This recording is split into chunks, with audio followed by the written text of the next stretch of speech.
Okay, so we know that no one is really safe from online shopping. And saving is indeed easier said than done, as well as budgeting our finances doesn't come easy. But the good thing is we invited Plentina's country manager, Alex Capulong, here today to talk about anti-budol tips that'll make you spend better. So Alex is a veteran of the fintech industry. He is your average millennial walking the tightrope between saving and spending with an above average focus on growing and making the most out of life. All right, so let us now welcome Alex Capulong. Hey everyone, nice. thanks for having me. At the work team. Let me try and see if I can share my screen over here. Oh, is it okay if I stop the screen sharing from the work team side? Yes, go ahead. Okay. The floor is yours. All right, thank you very much. Okay, so I guess we have about an hour today, and I see there's about just a little over 200 of us here.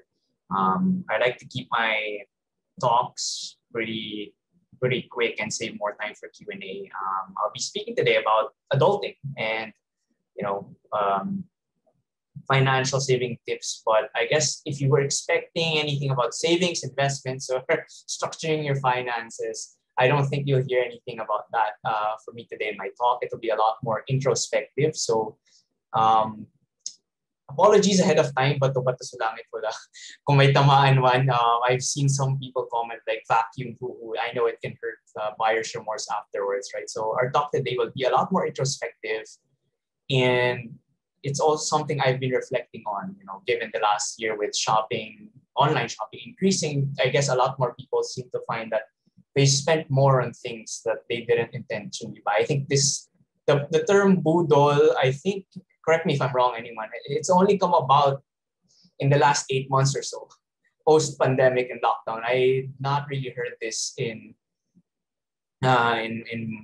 social media, maybe 2018, 2019. So I think I think today is a lot more about ourselves rather than our budgets and finance. But later on, do feel free to, during the Q&A, ask me about Plentina, the company, if you'd like to know more about us and what we do. We're a new startup here in the Philippines, and luckily, we've been able to get to our seed round and have begun scaling up the company. But so back to our topic about Adulting 101 and Budol. I've seen a lot of some of your chats already, and I think most of the folks here are just starting out their professional lives. Definitely just starting out with, perhaps it's the first time you're contributing to the family household or have decided to move out and be independent, support yourself, or perhaps you've shifted into a more breadwinner role. And what does that mean? Even back when I first started, and even today, even as a GM of a new company, it's hard, right? Adulting is hard. Why? Why is that? Because there's a lot of uncertainty. Like for the first time in your life, you have to suddenly deal with everything all at once, almost. And I think for folks here attending the Career Fiesta, there's also a lot of uncertainty with where you're gonna get that job or to support yourself. And in the meantime, there's all of these things that you seemingly spend on without even realizing you wanted to buy it the day before, hours before, right? And part of that uncertainty fuels actually our spending, right? Because of the stress and then the anxiety. After a while, you've been in this situation for a while, you're thinking about what to do next. I have to deal with all of these pressures in life, whether you get a job, pay the bills, whether or not I can even safely go out to meet my family, walk outside without contracting any disease. And at an extended period of time that we're now, it starts to develop into an anxiety that we might have, right? And this kind of mental difficulty or stress adds up, and we start to somehow lose control. I think control is going to be a main topic for us today, right? Because what does it mean? What is finance essentially, right? When it comes to your salesperson, it's the management of funds, right? Managing what we have to spend, managing how we earn it, and all of these things we may or may not have control of at the moment. And finance is essentially to have control, right? Of money coming in, of money coming out. And when we're not in a space where we're probably not doing the best right now because of what's happening, then there is that loss of control because of all of the added anxieties that you might have going on around you. And I've been reflecting on it, and it seems that the term budol is exactly that, the loss of control, a means to externalize blame. I think I've heard it, my friends, even myself, even like, oh, I'm just going on with my day, and then suddenly, wow, there's this new, you know, there's this new keyboard, or there's this new headphone that suddenly I'm thinking about replacing my current one, which I might have bought like 2 months ago. Why is that? The things I ask myself, I think it's a more introspective time, because really, if we were thinking about buying it the day before, hours before, really there's nothing wrong with it. How come all of a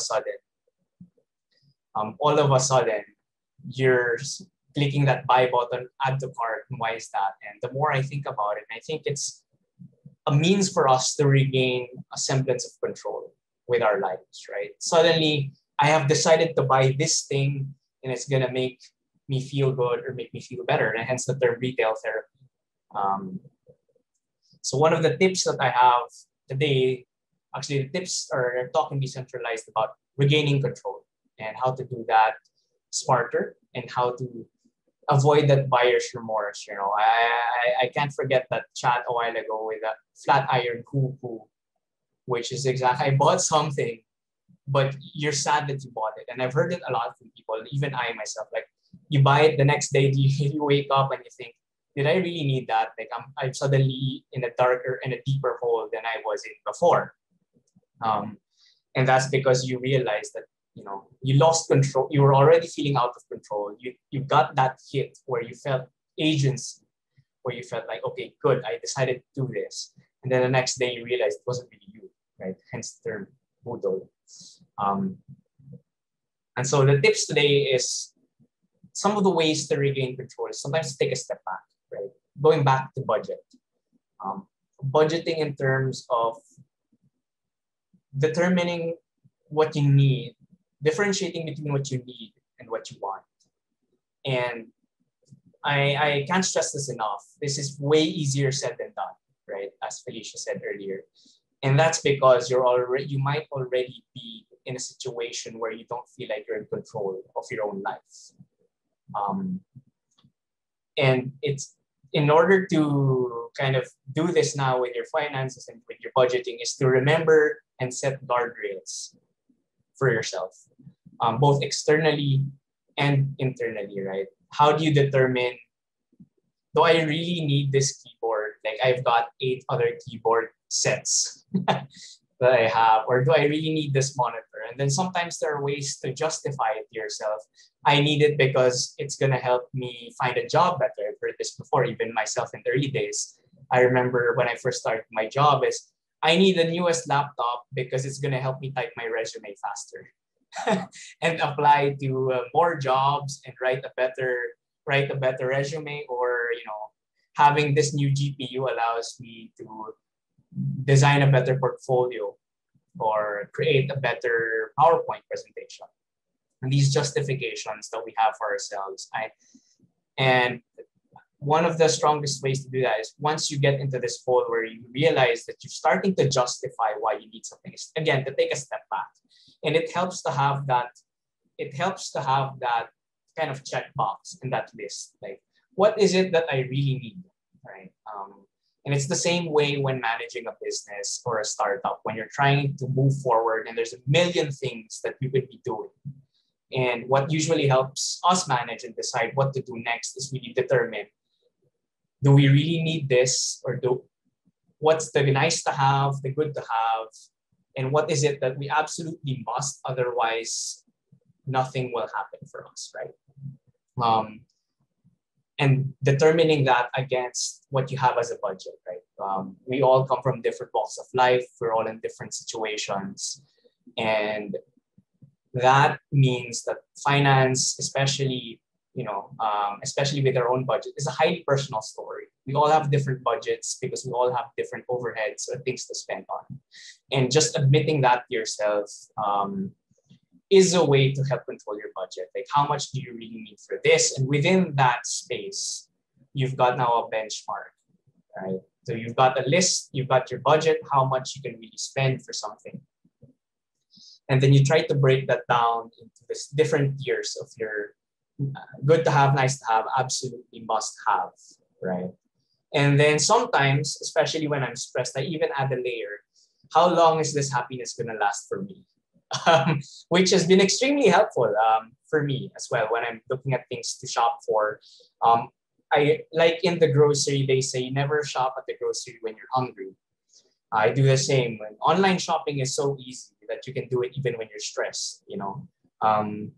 I don't smoke, so my fiance doesn't smoke, and sometimes you can have a drink while working, but you can shop, and it's like a quick fix, right? You shop, boom, done, and you've purchased. And so understanding that about myself and some of the friends that I've spoken to is also understanding how long will this happiness last for me if this is more of a luxury product that I'm looking to rather than a need for work or for exercise because you really need those shoes or something is how much. If I say now and then determining how much you'd spend, so I set up I sort of set up for I'm an econ finance graduate by trade, so I like setting up all of these lists, so forgive me. But I also set up like a grading right system, right? So I get to spend more of my budget if I determine that the investment or the happiness I'm going to get from it or the utility from that is going to last me longer. So a good example I like to use is shoes, right? There are some folks that say, okay, maybe I buy shoes every now and then because I like changing designs. And understanding that, I know friends of mine don't spend anything more than 1,000 for a pair of shoes or 2,000-3,000 because they know they're gonna buy a ton of shoes anyway. And then there are folks that I know as well who buy one pair of shoes and they'd spend a lot of money in it, up to maybe 30,000-50,000 pesos, because they'll know they'll be using that pair for at least 5 years. And they say, I'm not gonna bother going out to the store over and over. Right? I have one pair of shoes. I don't really care about the design as much as it's going to last me or it's comfortable. And that helps their decision making is helped by that fact that they're able to determine how much of my budget am I supposed to spend vis-a-vis how much usefulness or happiness am I going to get for it. Now, understand that about yourself and try to write down that list. And you'll find that it's harder for you to buy that keyboard set or that new keyboard because you have a perfectly working set right now. None of the keys stick, so you can't say you really need it. The keyboard's not going to help you type any faster because you've already got those Cherry MX switches or something like that, right? And that's part of the guardrails that I'm talking about, which is now internal. That's very much internal to you, and setting those. And other things that might help for your guardrails. Of course, externally, there's also, as I mentioned, not everybody's the same. We're all different parts of our career or different walks of life. So your external budget is also there, right? There's just no way you can afford a disposable income of this much, not as much as your friends or other peer groups. And it's okay. It's okay, right? Admitting that to yourself, it's okay. If you want to get out of that, then there's another path you can take, and find ways to move forward and increase your disposable income. But within that is to have that guardrail so that you're spending within your means, right? And when I say, I think everybody's heard this over and over from parents, like spending within your means, but what does that really mean, right?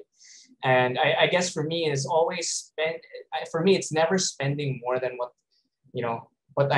more than my luho budget for the month, right? And I set that because you start spending beyond your means is when you start to fall behind in rent or when you fall behind in groceries. And I guess a quick way for you to check this is if you realize that you've got the latest iPhone but have been eating cup noodles for the last 3 months. And then you begin to, I guess those are one of those situations, like as an example, right? Like what did I do here? I started living a lopsided life. Spending within your means is all about living that balanced life where nothing falls behind, right? Another one is, I've got a side hustle. I'm hustling really hard so I can earn a lot of money so I can afford this new gadget, right? But at the same time, my life has gone lopsided because I've not seen my family for the last 3 months. That's another cost that you've spent. So these are the things, the kind of external things that you kind of ask yourself about, whether or not it's worth it to you to pay that price. And that's an external guardrail. And I guess the ultimate guardrail for those of us who have very close ties and with our friends or family who you're very open to about with your expenses is before you make any purchase, call that person up and ask them, should I do it? Should I not? I think everybody has this friend, and one way people have circumvented this is always finding that friend who will support your purchase. So it's like you have a friend for each different item. Like if I had 10 friends, I'd call 10 different people depending on the item I'm looking at. Because you always know that one friend will always say yes to whatever it is you're looking to purchase. So be sure to find the strictest friend with everything that you have who would never spend on anything. And it'd be good to have that person, should I spend on this, right? If you're that friend amongst your groups, then, well, I'd say you're going to be playing a more important role in the group for now.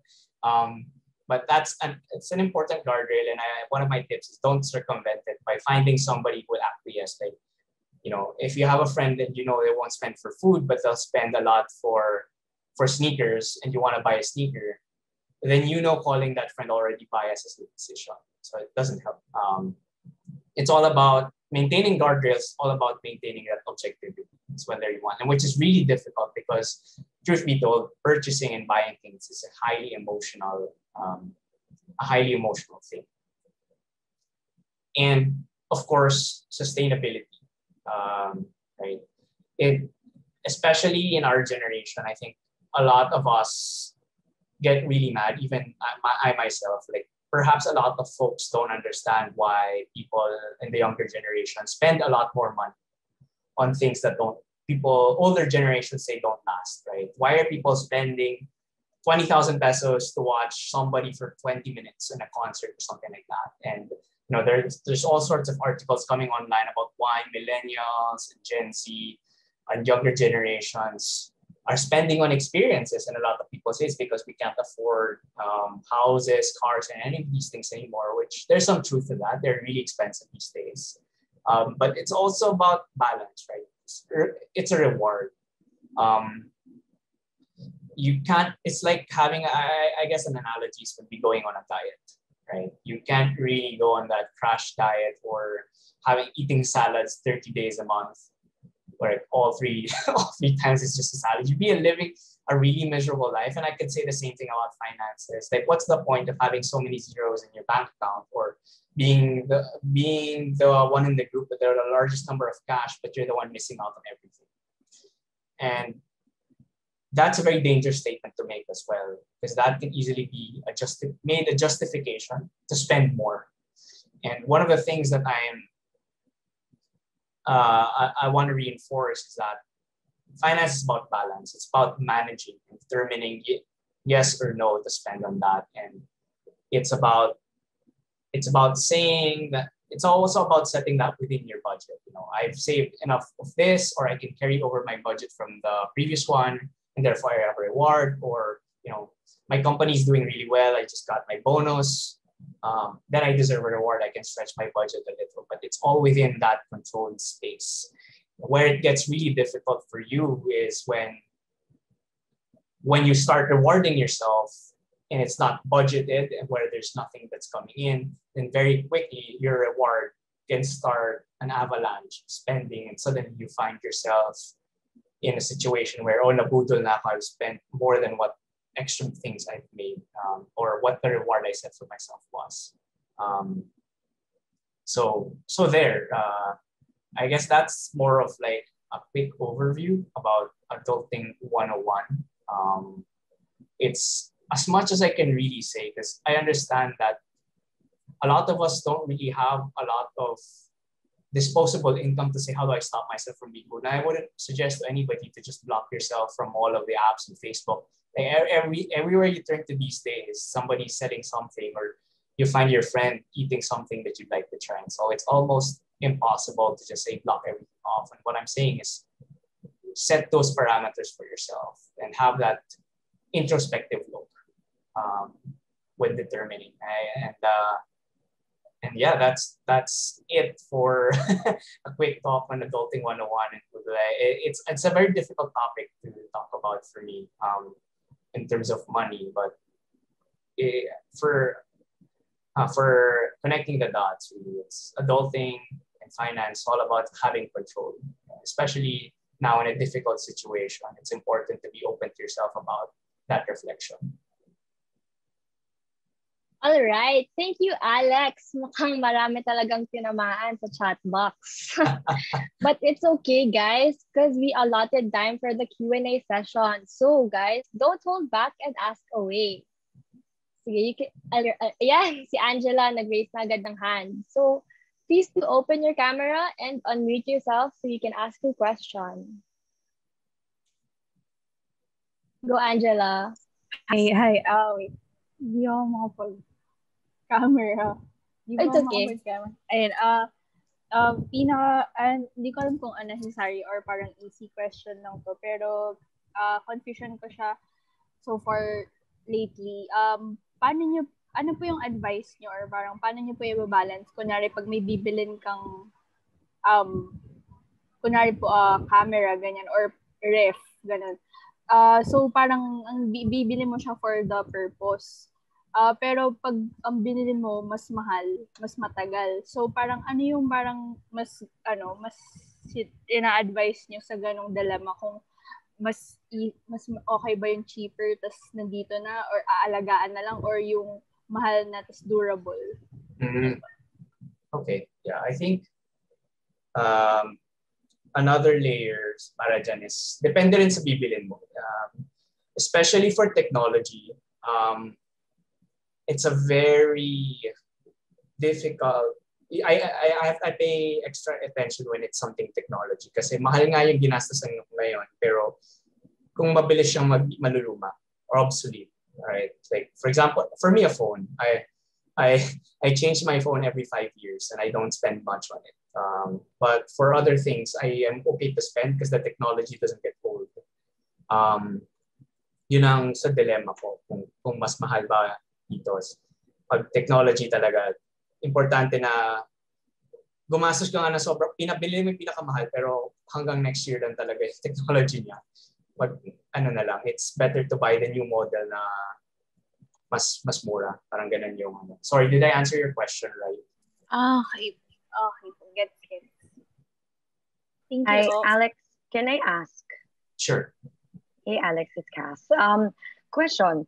So there's this age-old saying. I guess it's from our parents. And I hear this a lot from my parents. They're like, if gusto mo bumili, like if you want to buy something and you don't have the full cash for it, huwag mo na lang bilhin. So parang sabi kung iutang mo lang rin yan sa credit card o next installment, ganyan, forget it. Parang walang karapatan bumili if you don't have the cold hard cash for it. What's your point of view there? Or is that correct advice? I think that it's oversimplified. I think one thing you'll notice about me is I rarely give black and white answers because that's kind of the background I've been in. Is what I understand about my background in finance. It's never really that simple, right?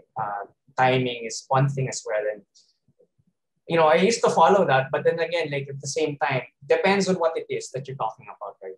I think from parents, they usually talk about when it's a toy or it doesn't really have much of a utility other than to make us happy. I think that one applies more. But if it's something like, sige, sabihin na like dentista, diba? You have a broken tooth, but I don't have the cash. I'm not gonna walk around, or especially pag wisdom tooth, mahal magpa-extract ng wisdom tooth, diba? So, I've heard this from people as well. Wala akong pera, titiisin ko tong wisdom tooth ko for the next 6 months. And there are things like that where you just prolong it because you don't have the cash, you're trying to save up for it, and you end up spending more because you let the problem grow, right? So, good example, kotse.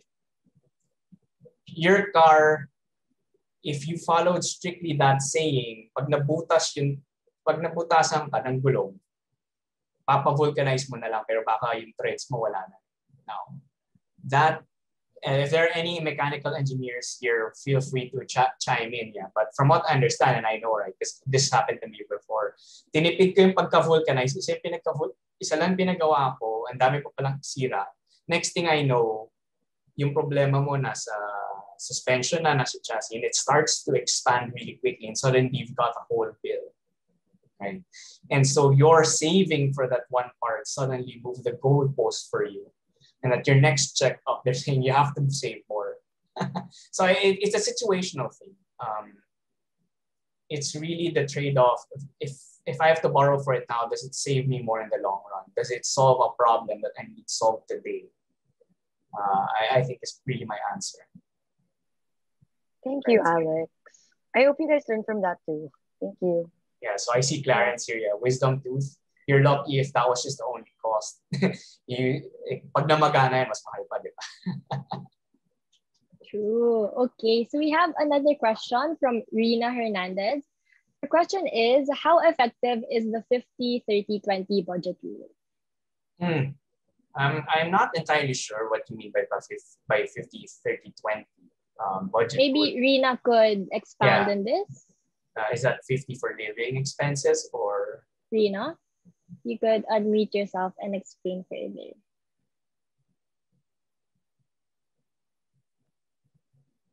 Shy na.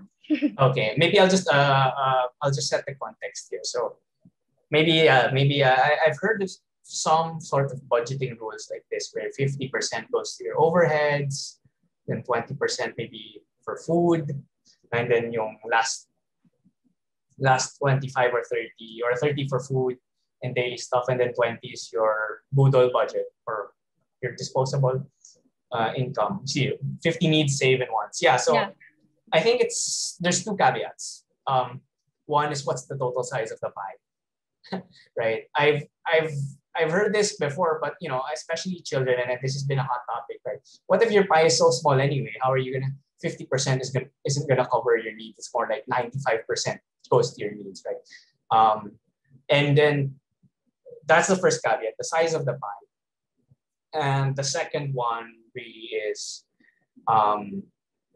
dependent on, well, there's three. The second one is, it's only as effective as you're able to stay within those with those budgets that you've set, and it's sustainability. Now that sustainability is determined whether or not you're setting the right amounts, right?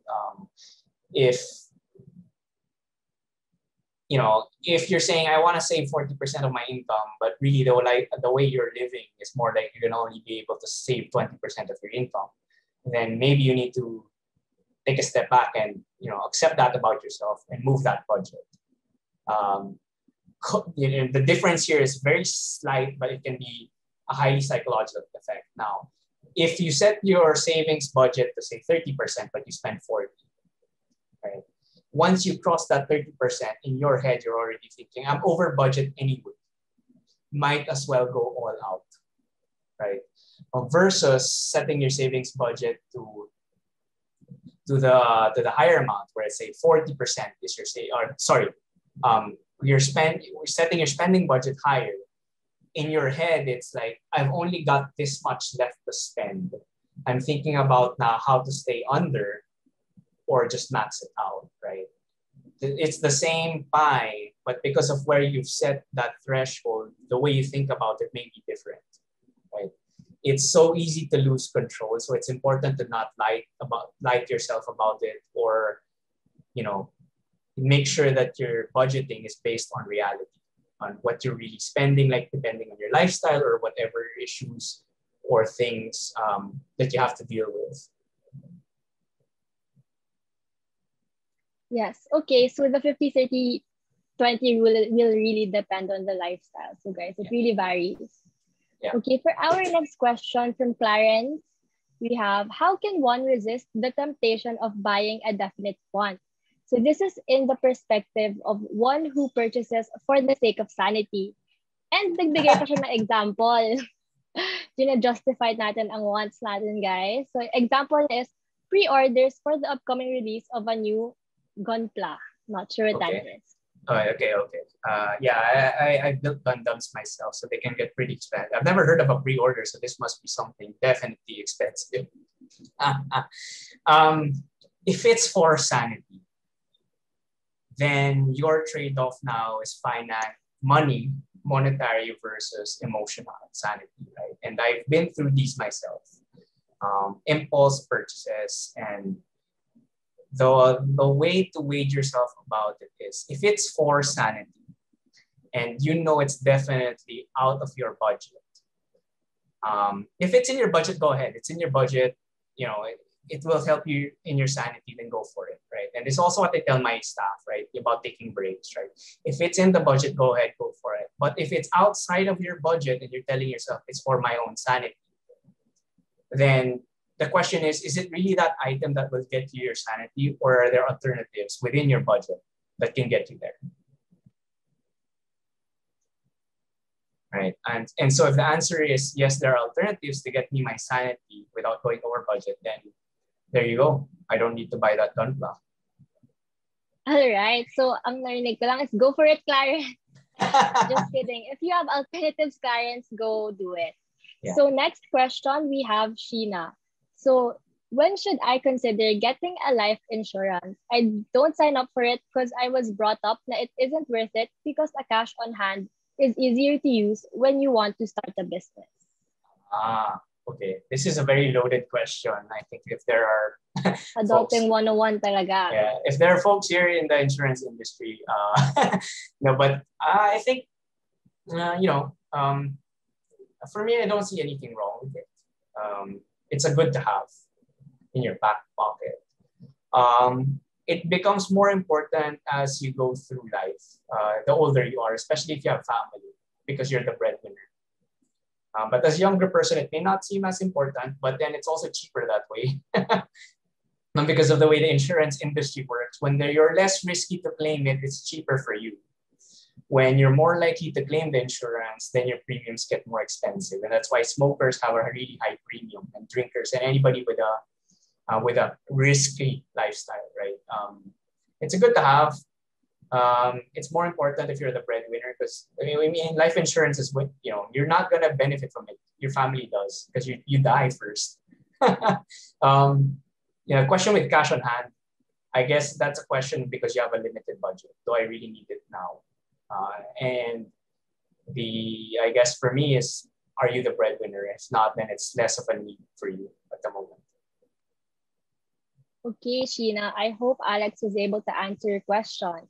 Now, moving on to the next question from our co-founder, Cass. Are all utangs bad? No. Not all utangs are bad. And there's even a person asked, I think, there's a lot of things happening in the chat, but I thought, what's my point of view on credit cards, right? I think in the Philippines, there's a stigma with loans, same way that, Cass brought up with the parents. Not all utangs are bad. Utang, loans, leverage in and of itself is a tool. It's double-edged. It all depends on how you use it, right? Credit or loans can be used as a way to manage your finances, maintain that control, right? I personally use it a lot. I do a lot of things in installment, or I do a lot of things to loan, because I have a lot of, decision matrices can be complex. Right? If going back to my earlier point, if taking a loan on it now saves me more money in the long run, then I'll take it now, because then it solved my problem and reduced my costs. Businesses do it all the time. They take out loans because they're going to make productive use of it. I'd say one definite thing when it comes to utang, when it's bad, is when you're borrowing way above your budget and your means, right? And you're not using it as a means to maintain control or manage finances, but you're using it as a means to fund vices. And this is why banks and any lender doesn't like to hear that. No lender would loan against somebody who wants to use it for vices. because you know that person is less likely to pay it back because that person is using it for things that for something way out of their needs. So that's one example, right? There's no way for you to get that money, you repay them back. Okay, so in relation to Cass's question, Jessica is asking what your take on credit cards. What's your take on credit cards? Yeah, credit cards are useful. I use it all the time. It's unfortunate that most of the Filipinos can't get one. Actually, that's kind of why we're working at Plentina, is to help provide access to credit for those that may not have that privilege or that luxury to get access to a credit card. They're extremely useful for me.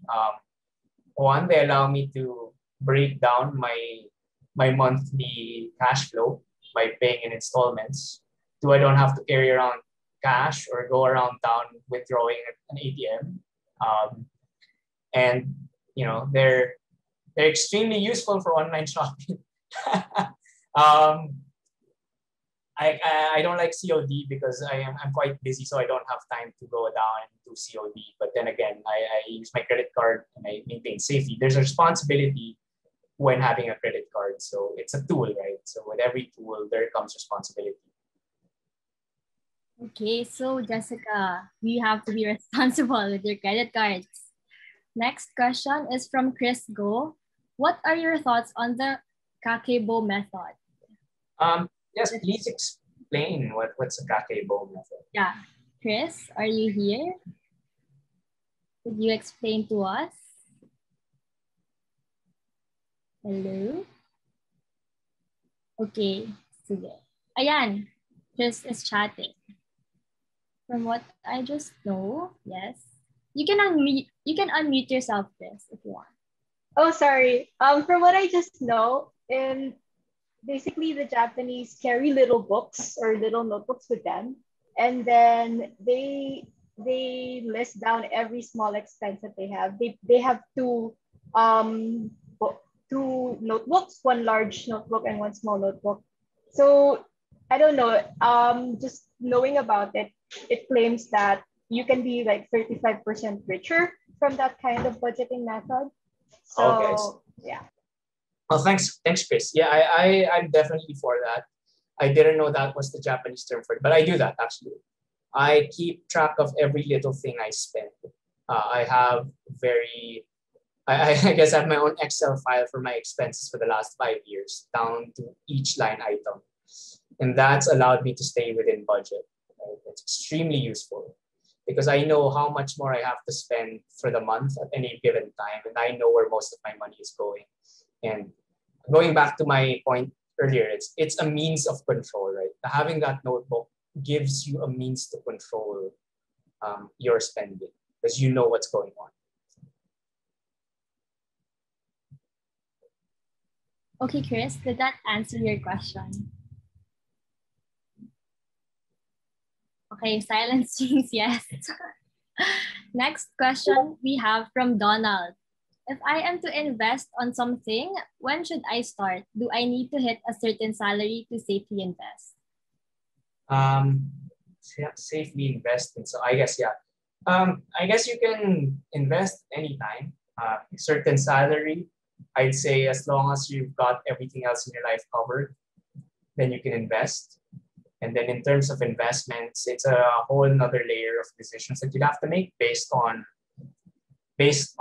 your risk appetite, your risk tolerance, and which ones match for your situation, right? So for example, if you've got a really large disposable income that you can afford to lose, then you're more likely to be able to, it's relatively more okay for you to invest in a risky asset and take a risk because you're safe. You've got that safety net. For those who are, more hard up and that unfortunately don't have that level of disposable income, then better for you to invest in less risky assets, right? I guess that's as much as I can say because when you ask me about investments, it can be anything, right? Investment in learning, time, business, bonds. I guess crypto these days, people are into that. So yeah. Okay, yan. So Donald, mag-invest ka na today. Next, we have, okay, let's look for some questions.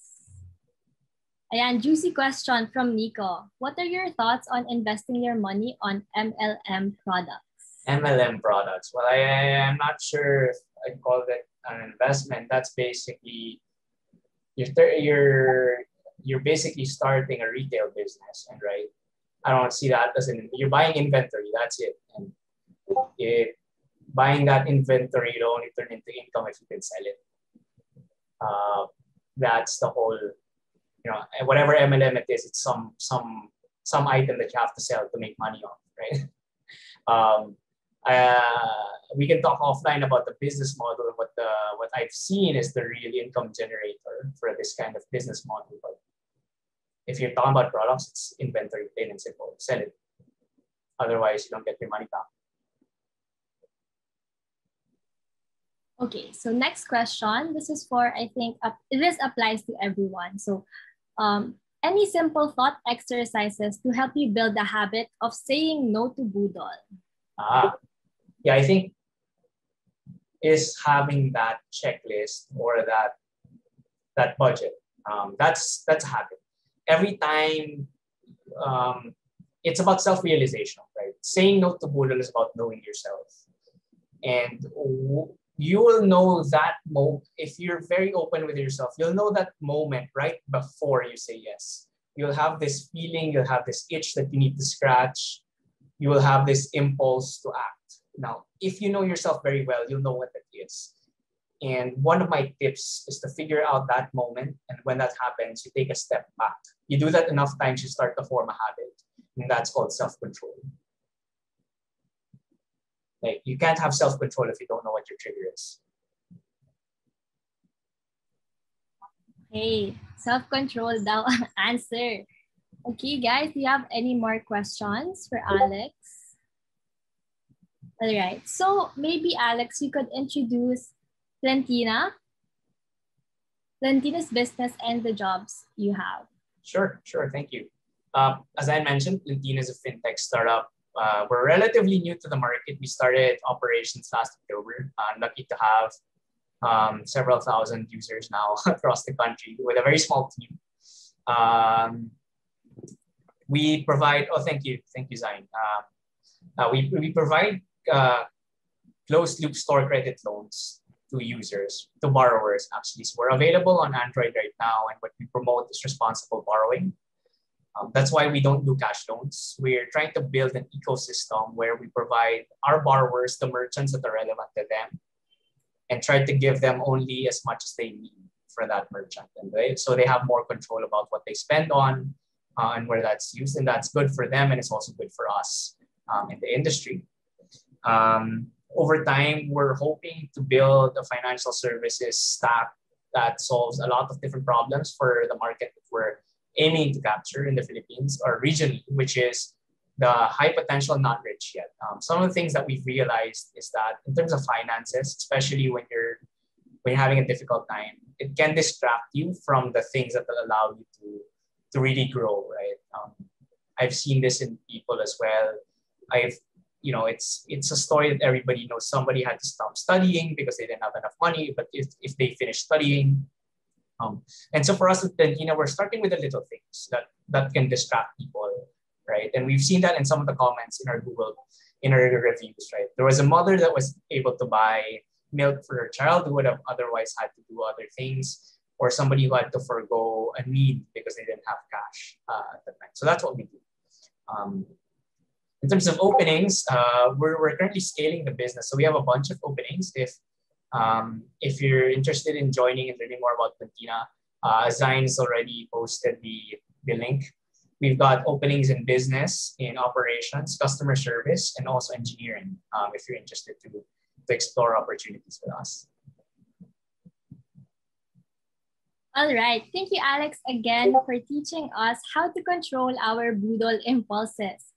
Guys, knowing our needs and wants will definitely help us take a step back and think if kailangan ba natin to. So maraming tinamaan sa talk mo, but thanks to you, we now know how to spend smarter and better. And again, guys, if you want to learn more about Plentina, their culture, and the jobs available for you, then come and check out their culture page by scanning the QR code here or by simply typing workbean.co/company/Plentina. You can check out what Zane in the chat box sent. So she sent the link there, so you can just click it. And if you have more questions, you can simply go to their FAQ page and submit your questions there.